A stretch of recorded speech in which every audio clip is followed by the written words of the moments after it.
YouTube, what it do, loved ones? You know the motto after the story. If you can, go over there, hit me with a like, which is the thumbs up, and that's gonna let me know I'm kicking my stuff. Today, right here, is a hot topic with the OG homeboy, Bonnie Hunter BJ. And this topic was the peace treaty.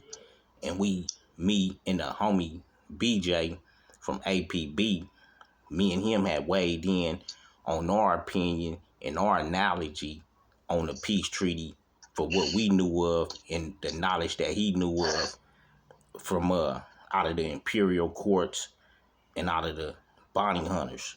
So I got the OG homeboy on here, BJ, and he gonna clear up some things, fix some inaccuracies, and just enlighten us a little bit more on how the peace treaty went down, took place, and all that. So, OG, you on the platform. Hey, what's up with it? What's up with it, man? First and foremost, man, shout out to my city, man, to my area, man, my compound, man. Watch Nick Cigars, man. Shout out to LA, period, man. The west, the east, the south, the north, man. What's up with it, man?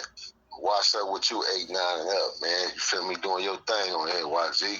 Keep doing your thing, man. Your positive construction, man, on the history, the historical shit, man, of this Damu card, man. It's well needed and talked about and documented, man, in many ways. It's just that when these stories are told on these platforms, on these levels, from a lot of cats, you know, have a tendency of coming on and, you know, they really didn't walk their walk or live their life. You know, they may be just speaking of something of what they heard, so it's not really logical facts to them. It's just illogical.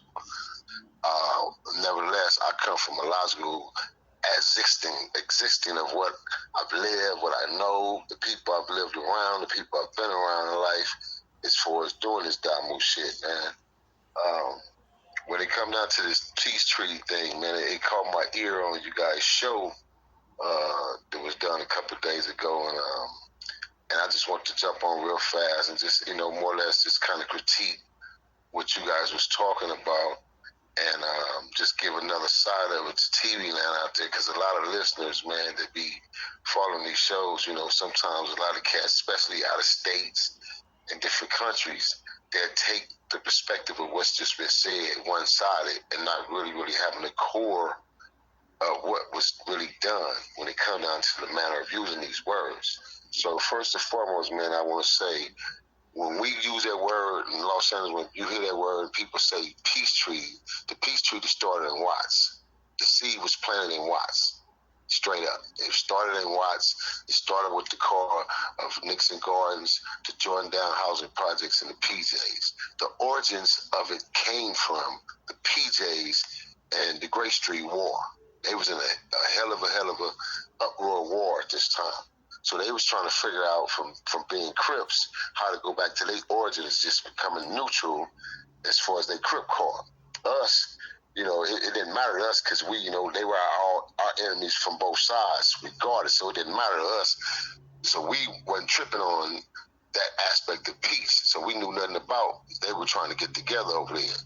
However, the peace treaty had nothing, and I want to stress this to the fullest.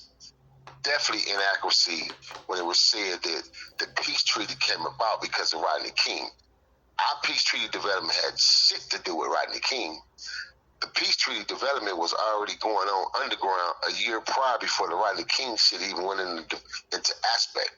So before Rodney King got his ass whooped on and the verdict came in, and then we went into an uproar as far as the black power and brown power aspect of tearing up Los Angeles, that didn't develop the peace treaty.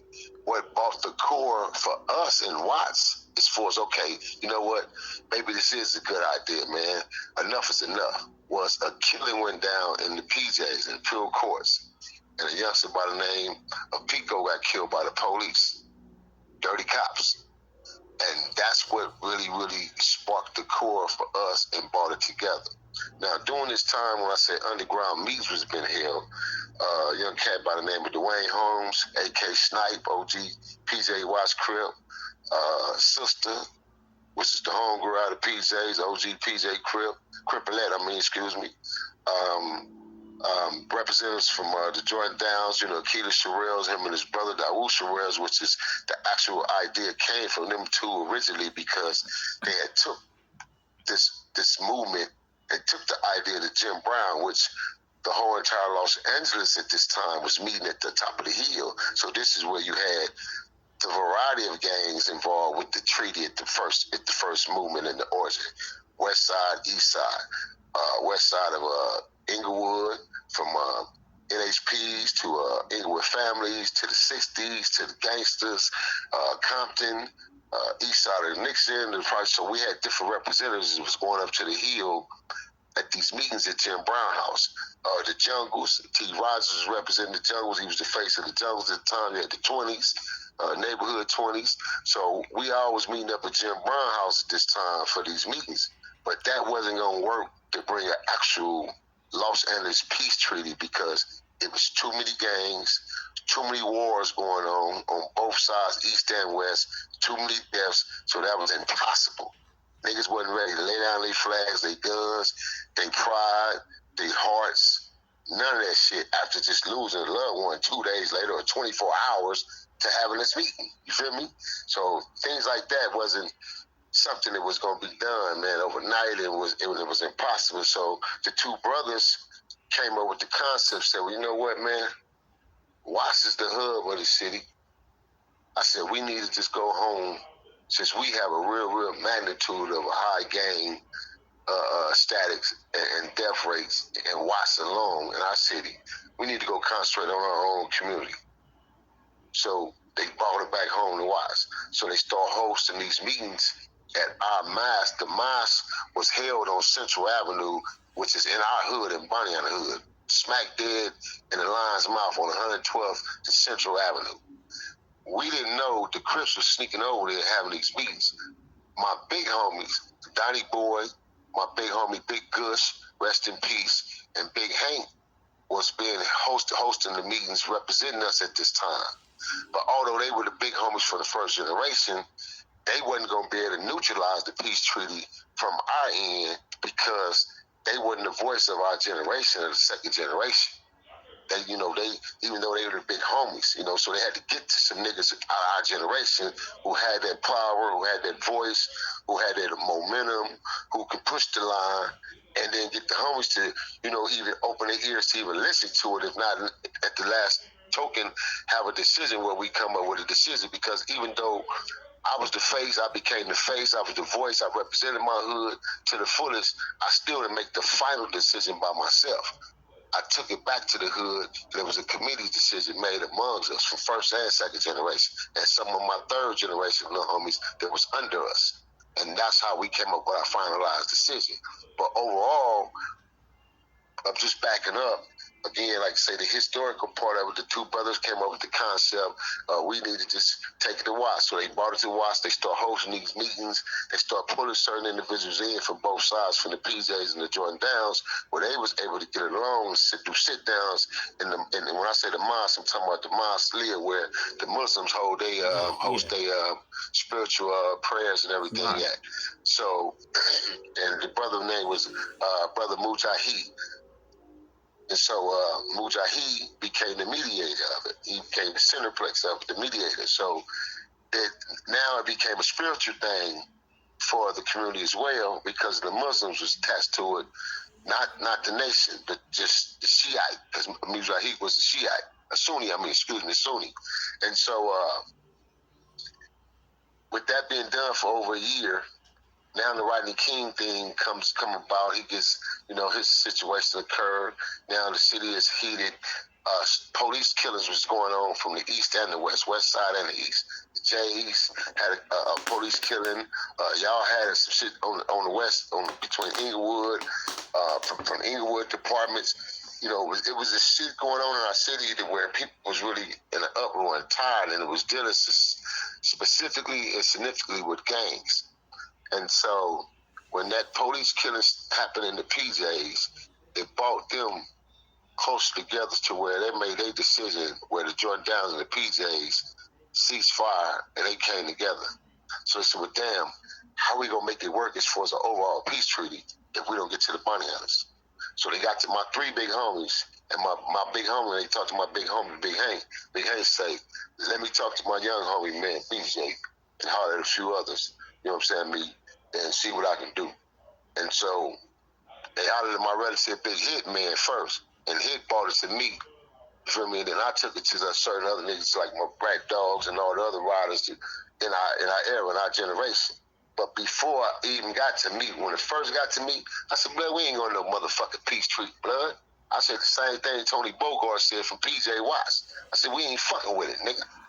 Said, shit, no, we ain't fucking with that. I went on left and went back out of town. So a couple of meetings was still kept being hosted, but none of us was there as far as to represent our side of the projects besides our big homies. And then moving forward, moving forward, like I said, after those meetings, and then again, I got summons again to come to the meeting and just sit down, you know, to actual come to the meeting, sit down and listen to these cats' testimonies and listen to the, you know, both sides of the Crips talk. And I said, oh, okay, yeah, I'm gonna come to the meeting now. I told my relative, hey, man, when the meet, Blood? And I said, all right, I'll be back in town. So I come back in town, hook up a crew, and our whole opposition was, nigga, we finna make history. We finna go ahead and annihilate everything in this some bitch. Everything in here. We don't have opportunity to see the niggas on the other side. We've been after. If they got any of these niggas in here that's got a name that we've been after, nigga, we finna make history. So that was my whole design of going up to the mosque. I was going up there on some negative shit, some devilish shit, because I was still banging. I was active as fuck. So I was out, man, I'm finna go up here and tear this motherfucking mosque up. How dare these niggas have a meeting up in our hood secretly, and we after a lot of these niggas anyway. Let me catch Tony Bogart up in this motherfucker, or let me catch such up in here. This was what my mind was thinking. Yeah. And then being a real rider, knowing that these niggas is riders on the opposite end, those are points on top of points. So, you know, I'm thinking as a rider. However, by the time we get ready to go up there, put plan in the execution, we get up there and shit, man. Soon we get to the door, Mujahid comes to the door, Brother Mujahid, a Muslim who runs the mosque. Hey, Brother B, how's it going, brother? He said, Assalamu alaikum. I'm like, yeah, Mujahid, yeah, what's happening, man? I walk right on in the door. He said, brother. He said, can your brothers take the shoes off? Mujahid, man, come on, man. I ain't taking my motherfucking shoes off right now, Mujahid. We ain't coming up on no shoes, man. Yeah. As I'm saying that, I'm stepping right on off the little entrance of the door. When you first come in, when you take the shoes off, you can see gang of shoes sitting all around the line. Me and my homies, we step right in, boom. And when we step in, everything just stopped. All the talk and everything. And I'm looking at Crips. I'm talking about PJ Watts, Gray Streets, but they down dressed. Niggas ain't like gang banged out. Niggas is dressed like, you know, suits, and certain niggas is in slacks, and then you can see the little blue over here, or a couple niggas might have some purple. Like, the nerve of you niggas. Yeah. You feel me? Yeah. So we step in, and my big homie Goof look at me. What's up, boy? And hey, and Goof like pointing at my shoes, like, take the shoes off. I'm what, man? So finally I stepped back. Me and the homies, we took our shoes off because the big homie got at me. So I stepped back. We took our shoes off, put our shoes right there in line together. Our shoes right there. So then we walk in. I walk over there to the side where the homies were sitting at, the big homies. So it was Gush, Big Hank, Big Hit Man, Gush, Big Hank, Big Hit Man, and there was one more of my little homies in there, and they were sitting on the right hand side of the wall representing us as far as the projects. And then you got the PJs, the Gray Streets. You had one individual there from Hat Gang Watts, Front Street Watts, and then the Muslims, the couple of Muslim brothers in Mujahid. So standing there, you know, for a second, man, and checking everything out and eyeballing niggas, and I'm red-eyeing niggas, and immediately looking at certain cats, and I see certain individuals, I'm like, oh, okay, oh, yeah, in my mind, oh, yeah, I'm finna knock a hole in these niggas. Yeah. You feel me? But I'm on my devilish shit. My mind is I'm on some diva shit.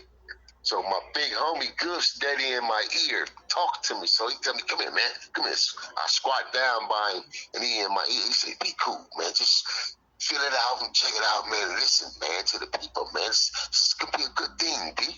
This could be a good thing. We need you, man. We need you. I said, man, I'm listening good, but I mean, blood, these niggas up in this motherfucker, homie, in our hood, homie. And man, it's that nigga Troy over there, whoop, whoop, whoop. And he like, man, just be cool. And he all in my ear like that. So I'm listening, but all the time, I kick back, I start listening to cats as they come up to the little palladium and start talking, because everybody was taking a turn to speak. So when my boy Snipe, which is Dwayne Holmes, he was a young rider from the PJs, from that generation who represented him and his family, this is what really developed the peace treaty from their end to the Jordan Downs. So they really had a big partake in it. And when he started speaking and talking, you know, I had a lot of respect for him as far as just overall, even though, you know what I'm saying, he was from the PJs. So just say, sort of like say, if I would have ran into him as opposed to a couple of other niggas I know from his hood, more or less I'd have gave him a pass, and vice versa, he'd have gave me a pass somewhere. Him and his homies would have called me because we was cool like that. Right. Me and Tony Bogart on site. He's gonna do me, I'm doing that nigga. Because we was both on them levels like that. So it was just a different level. So when Snipe spoke, and me listening to him, and then the Muslim brother dude got moved from Jordan Downs, like I say, him and his brother who really spearheaded. Once he stood up, he started talking, and he brought me on. He, you know, made the introduction of bringing me on. I want to bring brother BJ representing the Knicks Garden on, man. If we can get him to speak. And that's when I stood up, and I walked into this palladium, and I started speaking. And as I'm speaking, my nigga, it was like crazy because I took a spiritual dive, like within seconds of that moment, because my intentions wasn't to come in there and do no shit like that, YG. Yeah. I wasn't coming in there, you know what I'm saying, now to be doing no talking and be cool and talking about, peace and love. Fuck some peace and love. Especially at that, in that time. Yes, you feel me? So my whole intention was, we finna come here and annihilate you niggas, nigga. There's only a few of you niggas gonna walk out of here because I said so. But the rest of you niggas, you niggas is green lighted. You out of here. And so, but Ishmael, man, it was the spirit of Allah, man, and my big homie getting in my head, and Mujahid, the brother Mujahid talking to me, feel me? And I ended up feeling that shit, bro, and it just I turned my whole direction around within that time frame, those minutes. And I made a hell of a speech, bro, got a standing ovation, and after my speech, we all came together, we embraced, we shook hands, but we came out of that section that day. We marched from Central to the Jordan Downs. You know, we marched from Central to the Jordan Downs, from Jordan Downs to Pure Courts, back to Jordan Downs, and it was party strong for 3 days and 3 fucking nights straight. I remember that. You feel me? Yeah, I went there, yeah. Yeah, and so from there, that's when it just ignited, it merged. So the word got out, Compton, West Side, Inglewood, the Valley, far as the Valley, the word got out, like, man, the niggas in Watts straight got a peace treaty going on. And this was our 3rd and 4th day of it going on, right? The people couldn't believe it. And this was after the riots had simmered down, because we had went up in the uproar. And it was crazy because everything happened back to back, spontaneously. So that's what it made it look like, oh, Rodney King kicked off and it made us go into peace. No, it's just that everything happened spontaneous. Before the verdict came in, we had already went into peace treaty. At least 2 weeks prior, before that verdict had went in, we already in the treaty. So we was already together, so it was easier for us to make the attack as far as the rebellions as a black, a black entourage and a black community coming together, because we was already together for 2 weeks. So that riot just opened the gates up for us to say, let's go get us some fucking money now together. So everybody was out there tearing shit up. You know what I'm saying? And looting and stealing and doing what they was doing. But it had nothing to do with the Rodney King, had nothing to do with us going into peace, because we were already structuring that. So I just want to specify that specifically for the world to be able to understand the separation.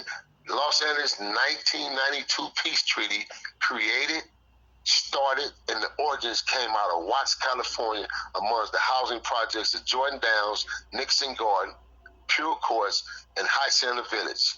And then Trickle amongst all the rest of the gangs in Watts, from Hack Gangs, 10-8s, the Blocks, 110s, Mona Parks, 118s, all the way to the section of Watts. Everything in Watts is what brought that together. And then from there, it merged throughout the city of Los Angeles. And now, when it merged through the west side and got to the other cities, other sides of the city, those individuals went into peace as far as real known gangs who had real not getting along problems or situations, who was really at an uproar. Right. They tried to go into peace, but then it didn't work for them. So what my whole thing is, I want the world to also understand that separation is that don't mean the peace treaty didn't work overall, because it worked for us for 12 and a half consecutive years, almost 13 years. We went into peace without not one body dropping, not one murder, no criminal elements. We wasn't allowing it. You couldn't rob, steal, do shit in Watts. You couldn't get mad at a dice game, pull a gun out, shoot a nigga, none of that shit. We shut it all down for 12 and a half years. We saved lives in our hood, bro, and we never really got that recognition for it. So that's why myself, along with this producer by the name of Drew Bacharach, and the whole team, my film company, Cappuccino Films, you got Go Hard Productions, you got Brick Boy Productions with the Snipe Company, the same Crip advocates that we were young advocates at this time. Now we became executive producers, and we put our own movie together. So we got the Truce movie coming out. So for all those out there who want to see the trailer, you can go to my page, Cappuccino Films Inc., and check out the Truce trailer, or you can go to Rules of Engagement 2414, man. That's that Rules of Engagement 2414, and you'll see the Truce trailer, bro, and it'll give you pure clarity of what the Watts Peace Treaty 1992 brought about throughout the city of Los Angeles, man. So within my closing, again, breaking it down to explain and express why it didn't work for a lot of areas is because they didn't follow the Watts formula. And what I mean by that, don't make it mean that, we were better than them, or our hoods was better than them, or our community was better. It just means that all the other communities in the other hoods that were Bloodz and Keyways and Crip hoods and Damu hoods who tried it, they didn't do what the Watts niggas did. They didn't really secure for A1. Them niggas got a real constitutional rights over there that they drafted up, and all the real advocates who were the real leaders and shot callers over there involved, niggas signed signatures on this paperwork of the rulings that they put together. Them niggas were serious. A1. Then they built a grassroots basketball, football, baseball league to keep the activities going outside of just partying. Then they came up with the non-profit organizations in different hoods and different communities where the niggas started getting their money from the organizations. So we had different things structured. What fucked us up overall was we allowed niggas like we was cats was praising Jim Brown in the beginning because Jim Brown was really something that Watts looked up to. But overall, they took over 15, 20 million from us at a time because we had a major Nike deal in place from this cat named Hightower from Gray Street, who was hooked up with Maxine Water at the time during the treaty. So that was our big pocketbook that they took from us. And this what pushed me away from it from that point where I started rebelling again, because I seen it unfold. And I spoke on it and put my foot down about it. But anyway, that'll be another story, another topic I'll tap in with you and talk about it. But this is what really brought about, breaking it up as far as I end, and then our young homies, the baby homies coming up under that fourth and the fifth new millennium and the fifth generation start being born, and the Peace Treaty babies start growing up and coming about, and they start having feuds at the skate lands. So we lost one of my little homies at the skate land by murder. See, we was able to get over the fights and the fight scenes and all that, and narrow it down to DPs and shit like that, or go over to each projects and let these niggas get down. But when the murder took place, now we had to separate them, and we tried to split them up for a minute and, hinder it, and, hopefully it'll die down, but it just increased. And so the more the newer generation started developing, it just went back into an uproar for us and Watts. As far as the other sides, like I said, these other gangs didn't use the formula in the beginning. So, of course, You know, it went for 2 or 3 days for them, or 4 days. Some went 2 weeks, some went a month, and then they went right back in the uproar. And it made it worse because some cats were serious and sincere about the piece. And then, like you guys said on the program, you know, a lot of niggas was just infiltrate, which they was, and they tried to do it to us as well. But what made it separate for us, and the beauty of it for us, and what made it good for Los Angeles, because all y'all knew is this shit, man. We go to watch, nigga. We can go over there and party. At least the nigga ain't got to worry about getting into it with our enemies, even if they at the party, because the watch niggas ain't having it. They got rules structured. So when niggas was coming over there, you couldn't come in the parties with your pistols because we was pass searching, all that. We shut all that down. When you come to our football games, you couldn't drive up in there with your guns and all that shit, nigga. Leave that shit in your whip. We shut it down. And if you see your enemies over there, because chances are you're going to see them over there, ain't nothing happening right now today, homie. You get them niggas a mile away from here if you choose to, but ain't nothing happening right here on these perimeters. And that respect kicked in, and niggas seen that and knew it, so it made it develop to where it made it work. So if everybody would have used that same formula throughout Los Angeles, it would have worked for us, and it would have been a beautiful thing, bro. You know what I'm saying, me? Oh. And it's sad to say, it's kind of impossible, but not impossible for it to happen again. And the only way it could ever happen again is A1. Niggas gonna have to really take control of this fake ass, watered down ass internet and shut down all these old fake ass so-called OGs and fake leaders that represent our areas of Los Angeles and represent that really don't represent. Gotta shut down right there first and foremost. Then the streets, niggas gotta better take the streets back, which would be impossible because hip hop control the streets now.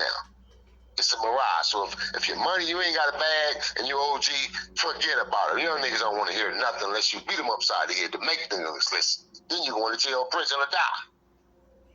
So it's like the bad and worst scenario is, if you're a real one and you live through it, like myself, all right, I voice my opinion on it, I say what I say, but I don't expect to change the world. I don't expect to change it back the way it was. It can't change the time of the clock, man.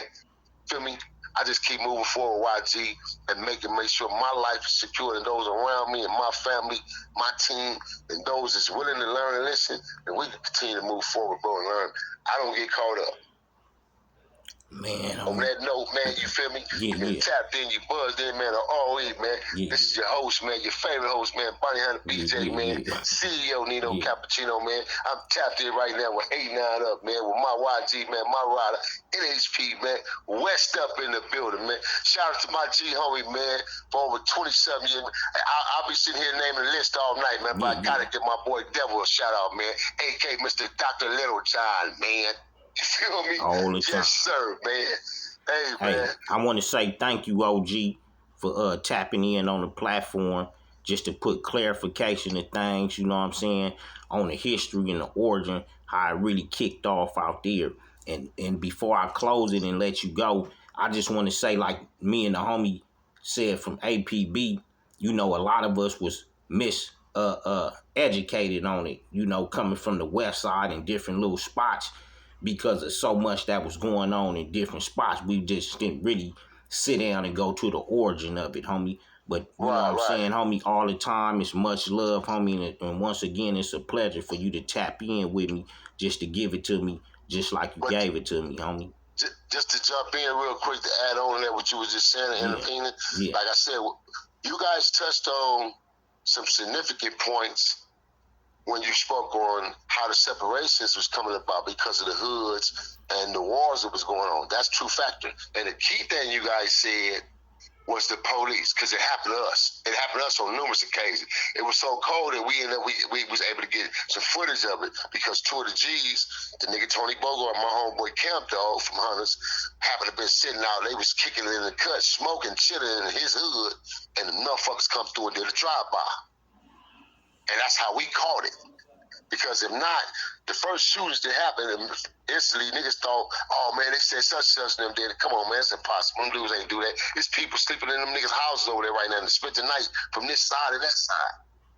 Feel me? So we had to be smart enough to be able to decipher that shit, man.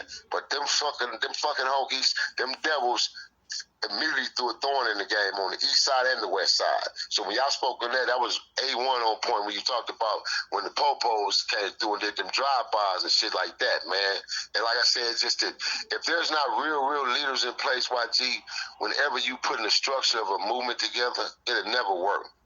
Because how would it work if you're not taking the real individuals who really thoroughly have say-so, have seniority, and have a mouthpiece that others will listen, and he or she is making a change of venue in their life, and then they can take that other 50 or 100 people who look up to them and listen to them and with guidance, it's easier for them to turn them around as well, because they're like, damn, well, if this nigga changed or she changed, then shit, why not? It must go work, or it must something. Let's try it. What the fuck is we got to lose? So if it's not really thorough leaders involved, man, and their heart is really I'm talking about implanted into the change process of change and growth, it ain't gonna work, my nigga. So it's just like when I took myself out of the equation of my leadership and my voice and my guidance in my hood, I had to make a decision at that moment. Do I really want to do this shit? Because now it's going to reflect my street reputation. You feel me? And what I mean by that, my worstest battle was to battle with niggas who now look at you a certain way because you want to change or you want to see peace. But nigga, you one of the worstest head busters over here. Now you want to have peace? Yeah, nigga. I'm tired, nigga. Is something wrong with the change? Right. But at the same token, the flip side of that shit was we still was banging outside of watching. Just watch. We was peace, but don't let us go nowhere else. Niggas got a line. It's on. Yeah. Most definitely.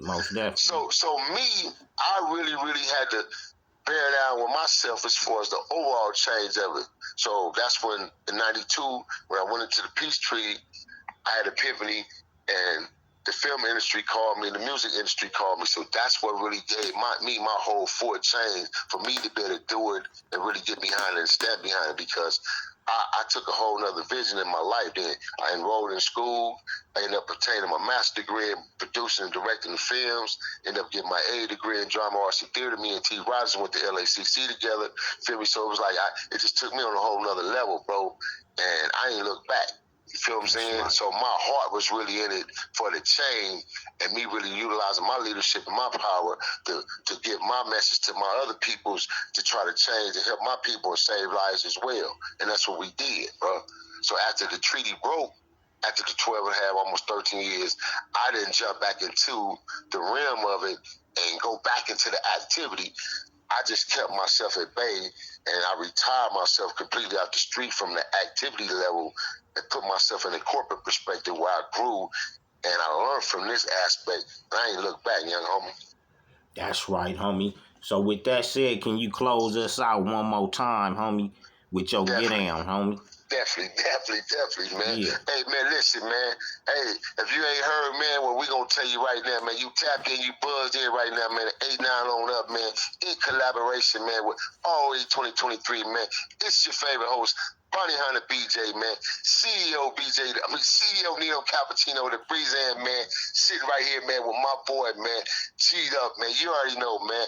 Hey, like I said, y'all want to see that truce trailer? You want to check out the trailer, man? Go check me out at Cappuccino Films Inc. at YouTube, or go check out the YouTube page at Rules of Engagement 2414. That's Rules of Engagement 2414. Just type in the truce trailer and it pop right up, man. And you can check out the trailer. But I sent you the trailer, so you already got it personally, homie. Right. Feel me? Right. So we appreciate you, man. All the time. You already know, man. Hey, and one more last thing, man. Go ahead, loved one. One more last thing, let me say this to all my God moves out there in the world of the universe. Hey, homeboy, ain't no separation of power rules and Bloodz. Let me please say that. Ain't no fucking separation of power rules and Bloodz. We're all in sync. Them is the homies, and we they homies. Y'all need to know this new generation, because y'all been misguided, misconstrued in a lot of ways when it comes down to this origin of this Damu shit, bro. And I need to say that, man. There is no separation. And for a lot of yous who still active in these streets, bro, let me tell you something. The best way and the best defense and best foremost way, if you're going to be fucking around, Why not bring back the ally situation together the way it was, man, as far as unification and being united with a lot of these B-dog sets, man, that you was once united with, where you can go roam in these hoods and do your thing and kick with other homies. You'd be surprised how the money will flow in then, man. Something to think about, my YGs. I'm out here, TV Land. This your host, Bonnie Hunter BJ, CEO Nino Cappuccino, man. 8-9 up. Always, man. We out this bitch. Ha!